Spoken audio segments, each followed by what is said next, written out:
So welcome guys to the channel on Resto Designs, the channel that brings you Mark II and Mark III golf content. In today's video, we're going to be continuing with the open air project and actually part one to mounting this charge cooler. Let's see how hard this is going to be. Also, but before we get into that charge cooler, I've got a few, now that I've done the downpipe, and I wanted to make things, obviously my life a lot easier. I didn't put any of the hoses around the back there or anything. So now that that's done, I can actually get on with putting those 3 coolant hoses on that goes from the expansion bottle to the tank and to the heater matrix, and then also finish off the turbo intake pipe. So then that side's also done and I can cross that totally off the list. Okay, so let me show you what's on the car and these little bits that need to go on. They're fairly straightforward.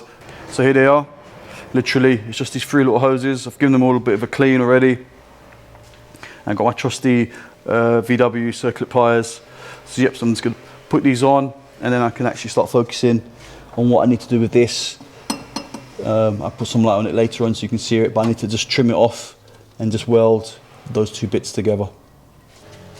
Okay, so I think I'm gonna start with the easiest one first, which is the smallest one.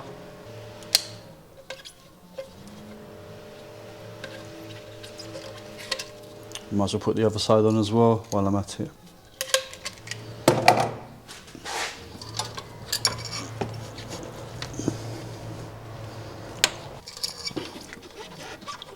Rotate it around so it fits, so I can get the other one on. And then this one down here is pretty easy. Okay, that's the first one done. Put this one up on here.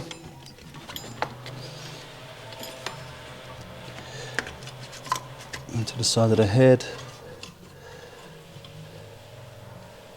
And then actually, maybe I'll do it the other way around. I think it'll look more natural.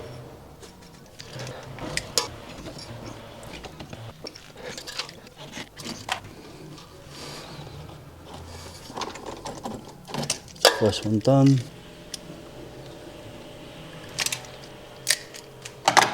Now the third and final one, expansion bottle to the metal pipe.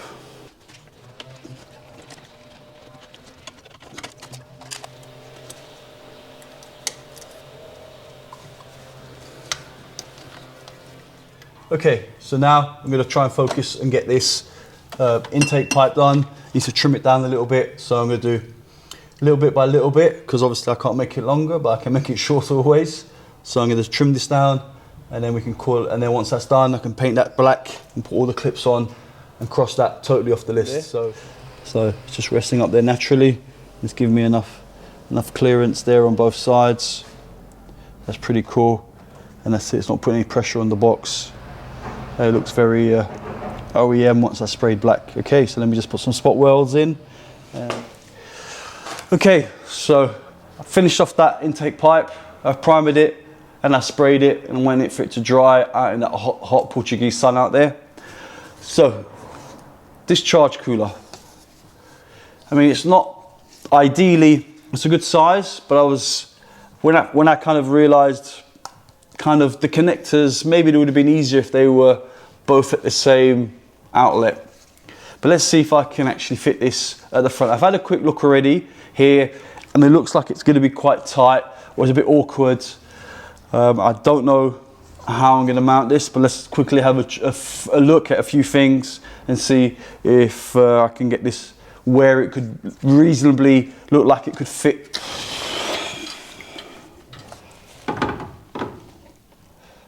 That's not going to work. The boost pipe's going to be coming out into the car this way. The boost pipe's coming out through the front bumper, the other one's going out to the rear tyre. Yeah, you see, if they were both facing the same way, it looks like it could fit. It would have fit there quite easily and quite nicely. Actually, I would have used the original brackets and mounting it. I do have an option of maybe uncrimping this on here and hammering it back, but it's a bit risky. Not ideal. Here at the front of the car, it seems very little point really. It's going to hang lower than the than the lowest point, and that isn't ideal, and there's no point putting it there behind the headlight as well. It looks like it's just going to hit the headlight one way. If I put it the other way, it does look like it could work, but then it's going to be trying to plumb the boost pipe. The boost run's going to be quite long, so that's not really going to work either if I put it behind there. As well as also the charge coolers in there, and as it is, I still need to kind of figure out a way of actually ducking it so air gets fed to it from the grille or from the lower bumper. Okay, what other options do I have? Here in the engine bay maybe? Okay, so maybe like this, that could work really. And maybe have a short little pipe going into the inlet there, and then have a type. What would a type be? Because the pipe's coming from there, actually, that direction. And it doesn't look very OEM as well, it being here. What about if I move it further down? No, it doesn't really. Mounting it like that maybe, at an angle, but then the boost pipe's coming up and it's got to go around and do some funny things. That ain't gonna work either.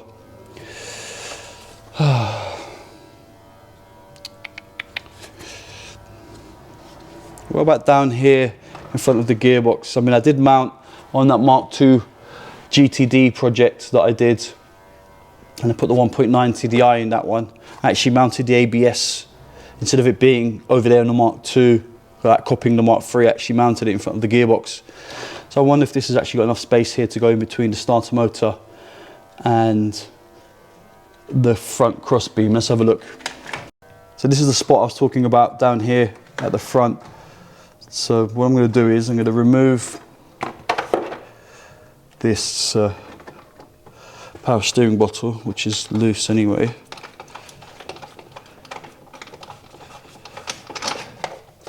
And see, maybe if I actually feed it from underneath.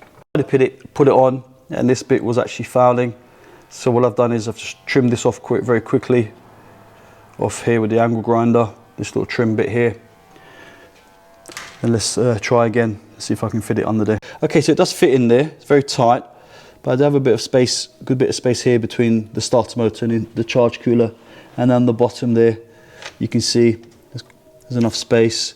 Obviously here, this boost pipe isn't perfect, so it needs to come up a little bit. So I'm going to just remove this and actually see if I can flip it round to fit down here to the side there. But also I noticed the battery has 2 more positions to go that way. So if I loosen this off, I can move the battery as far back as it can go, to give me more space to potentially mount that up. As well as I think if I cut this little bit here out of the battery tray, I'll be able to actually have it coming up a bit further as well, and then actually probably clear, because look, already as it is, it's actually almost clearing the fan motor, and actually can have a nice pipe then to go in this way. Use one of the standard pipes, so you can see it's just touching there. So what I'm going to do is, so it's neat, I'm just going to trim all this off here. So I'm going to do is take this battery off and just quickly give this a little trim. Okay, score. So I've just held on with a cable tie, but as you can see, it clears the starter motor. Once it's adjusted, it will clear it. Also, the coolant pipes are fine, as well as that is there. And then down here, got enough space for the boost pipe to come up and to go around. This can be relocated quite comfortably here. I'll have to probably trim this little bit off the battery box as well and put a captive nut in there, or make a little bracket actually, because actually it's on this side, and I can actually get it to fit behind the headlight and probably quite far in as well. If I change this hose as well, pipe can come here. So it's definitely going to work. I just need to kind of work on this battery box a little bit more. So I think the first thing actually to do will be to mount this there, because then I think the battery, let me just put the battery in to see how far I can actually go back with this, because then also I want to get a boost pipe down in between here as well. Okay, so the battery is on the last, thing there. So okay, yeah, I've got loads of space actually to get once I've changed this feed pipe, put a longer one, and trimmed this here as well, this corner of this battery tray, how easy going to fit, and I can easily still get a boost pipe that goes down there around the inside and to the bottom of the charge cooler, so that pipe will run along. And then also I need to see the boost pipe then to go from here to there. Hopefully I can still use the original one that goes from the outlet into the inlet of the engine. Okay, so let's press on. So I'm just going to remove this again and just kind of trim it off. And first things first, I guess, is then just mounting this up with the right hoses and stuff. Okay, so I took a small break and actually fitted on the intake pipes. As you can see, sprayed it all black, primer, and sprayed it. It looks really nice and OEM. Just need to find one of those spring clips for here. And that's it, and that's the intake side done with my little custom collar here on this larger volume top box as well. So it fits perfectly with the standard pipe. And the intake's larger, and I've used like a 130 adapter that goes on the end there, so it's like 2.5 inch all the way. So it's pretty cool, straight into the turbo. There's no step change onto the intake, so it's less restrictive that way. Maybe at one stage in the future I will actually print up, 3D print a different snorkel, or maybe modify the airbox as well at some point, but that's something for the future. At the moment, let's just get this finished. So on this side, I've removed the battery tray and I've started chopping bits out of it. Okay, so I've made like a little bracket, actually a little cut off that was left over from cutting the battery box. And I've actually used the fan, the 3 bolts that bolt the fan on, so I've used one of those. I'm gonna have to modify it slightly so it kind of comes at an angle, but it's just so that you can see the gaps that I have, which is fine on both sides. And this is where it's going to sit more or less. Also had an idea when I was cutting up this stuff as well. I've got this, which is from the VW Up, a little expansion bottle. It's the smallest one they do. And I was looking for a place to mount it, but it actually fits. You know, if I can use these, I can mount it here.